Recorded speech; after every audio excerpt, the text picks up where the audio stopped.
ఓం మహాగణాధిపతయే నమః. ఓం గురుభ్యో నమః. ఓం శ్రీమాత్రే నమః. అరుణాం కరుణాతరంగితాక్షీం ధృతపాశాంకుశపుష్పబాణచాపాం అనిమాదివిరావృతాం మయూకైః అహమిత్యేవ విభావయే భవానీం. శ్రీమాత్రే నమః. ఈ నవంబర్ మాసంలో పర్టికులర్గా రెండు గ్రహాలు కలిసి ఉంటున్నాయి. అందులో ఒకటి మీనరాశిలో రాహు ఉండగా, మనకి కుంభరాశిలో రాహు ఉండగా మీనరాశిలో ఉండేటువంటి శని రాహుతో కలుస్తున్నాడు. అంటే కుంభంలో రాహువు, సింహంలో కేతు ఉన్నాడు. అయితే ఇక్కడ మీనం రాశిలో ఉండేటువంటి శని వక్రించి రాహువుని కలవడం చూడడానికి వేరువేరుగా ఉన్నట్టు ఉంటుంది, కానీ వక్రించినప్పుడు దాని ఎనర్జీ వెనక రాశుల మీద, కుంభరాశి మీద పడుతూ ఉంటుంది శని యొక్క ఎనర్జీ. సో ఆ రెండు గ్రహాలు. అలాగే మనకి ఈ నెల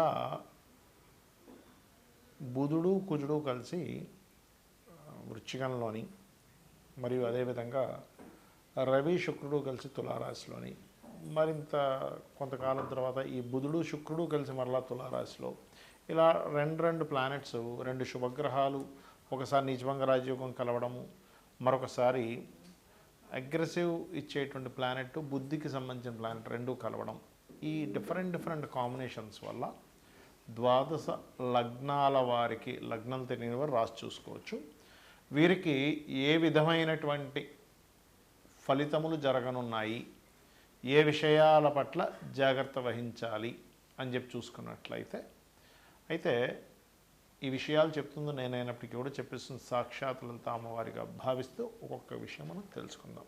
మకరం వారికి కనుక చూసుకున్నట్లయితే, మకర రాశి లేదా మకర లగ్నం వారికి మీకు రెండవ స్థానంలో శని రాహువులు, అంటే రాహు ఉంటే శని వక్రించి వస్తున్నాడు కాబట్టి మూడులో ఉండే శని వక్రించినప్పుడు రెండు మీద దాని యొక్క ప్రభావాన్ని చూపిస్తూ ఉంటాడు. ఇది కుటుంబ వ్యవహారాల విషయంలోని, మరియు ఈ యొక్క ఫైనాన్షియల్ మ్యాటర్స్ విషయంలోని కొంచెం జాగ్రత్తగా ఉండాలి. అంటే ఇవ్వవలసిన వ్యక్తి లేట్గా, మనకి రావాల్సిన ధనం లేట్ అవ్వడం, మనం ఎవరికైనా ఇవ్వాల్సిన కమిట్మెంట్స్ కొంత స్ట్రెస్ అవ్వడం, దానివల్ల కొన్ని మిస్కమ్యూనికేషన్స్ జరగడం జరుగుతూ ఉంటాయి.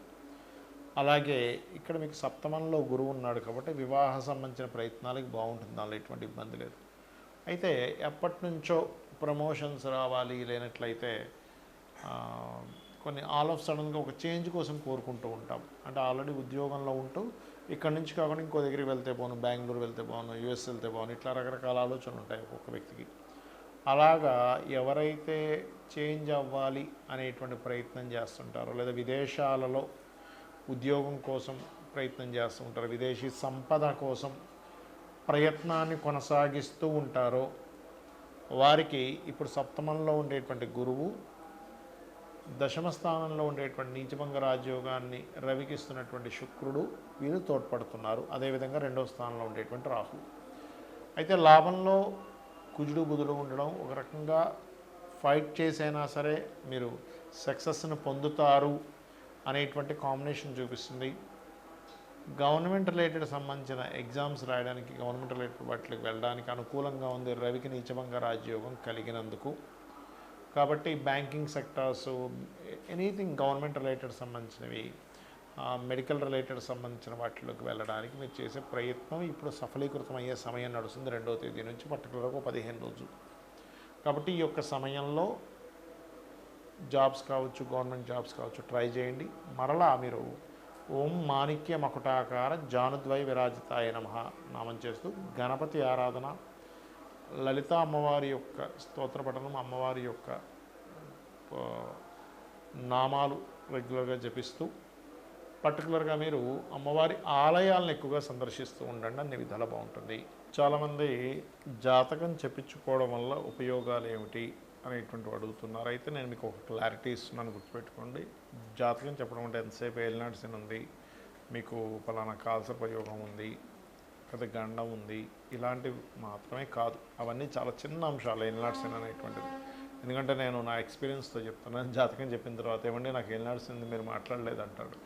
అది కాదు. అసలు జాతకం చెప్పడం అంటే కేవలం ఏలినాటి శని గురించి మాట్లాడడం కాదు. ఇది ఫస్ట్ గుర్తుపెట్టుకోండి.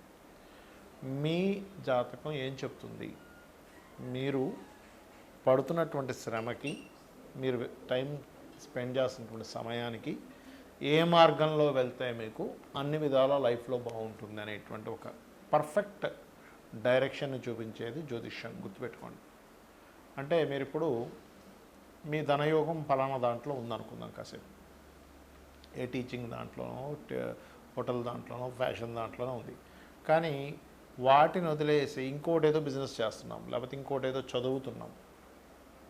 అంటే మనం వెళ్ళాల్సినటువంటి డెస్టినీ ఏదైతే ఉందో ఆ రూట్లో మనం జర్నీ చేస్తే ఆ డెస్టినీని ఎలా చేరుకుంటామో, అలాగే జన్మజాతకంలో చాలా క్లియర్గా మనం ఒక బిజినెస్ స్టార్ట్ చేస్తున్నాం, ఇది రైట్ టైమా కాదా, లేనట్లయితే మనం ఒక విషయాన్ని చదువుతున్నాం, ఒక ఒక విషయం నేర్చుకుంటున్నాం, ఒక స్కిల్ కావచ్చు, లేనట్లయితే ఏదైనా కావచ్చు, అది మీకు ఎంతవరకు పనిచేస్తుంది, లేదా ఒక ప్రాజెక్ట్ స్టార్ట్ చేస్తున్నారు, this is the right time or not only project ఒకటే కాదు, చదువుకోవడం ఒకటే కాదు, బిజినెస్ ఒకటే కాదు, మీ లైఫ్లో మెయిన్ ఈవెంట్స్ ఉంటాయి.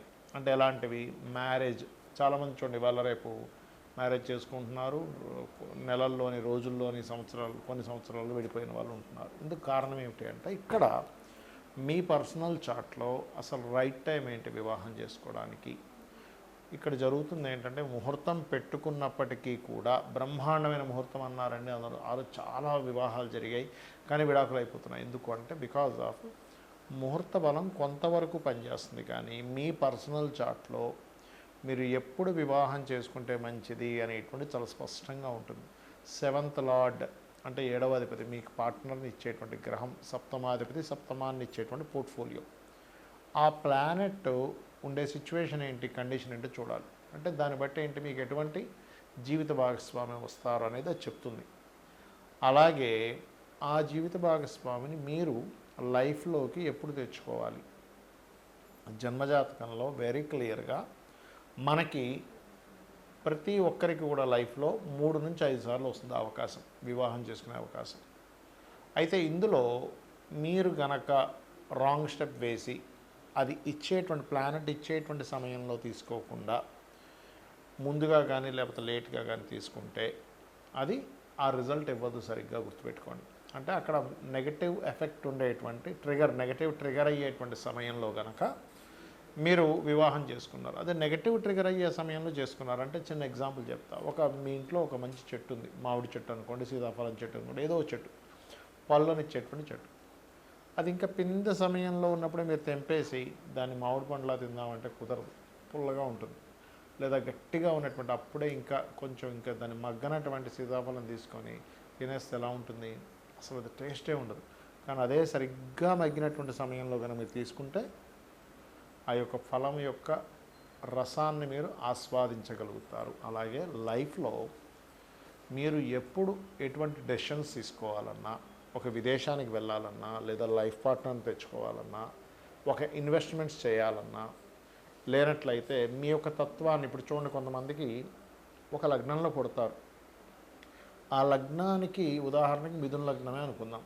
మిథున లగ్నంలో జన్మించిన వారు ఎంతసేపు కూల్గా, ఒక కాన్సన్ట్రేటెడ్గా, లేనట్లయితే ఒక తెలివిగా వాళ్ళు ఉంటే వాళ్ళ లైఫ్కి తిరిగి ఉండదు. అలా కాకుండా కొంచెం అగ్రెసివ్ వైపు వాళ్ళు వెళ్ళారు అంటే వాళ్ళ లైఫ్లో ఎక్కువ ఇబ్బందులు పడతారు. అది aggressive activity, any aggressive activity వల్ల. ఎందుకు? 6th and 11th లార్డ్ కుజుడు అవుతాడు కాబట్టి. ఇలా ప్రతి లగ్నానికి ఉంటుంది. వృషభ లగ్నం ఉంది, గురువులతో పొందేటువంటి కొన్ని పొందాల్సినవి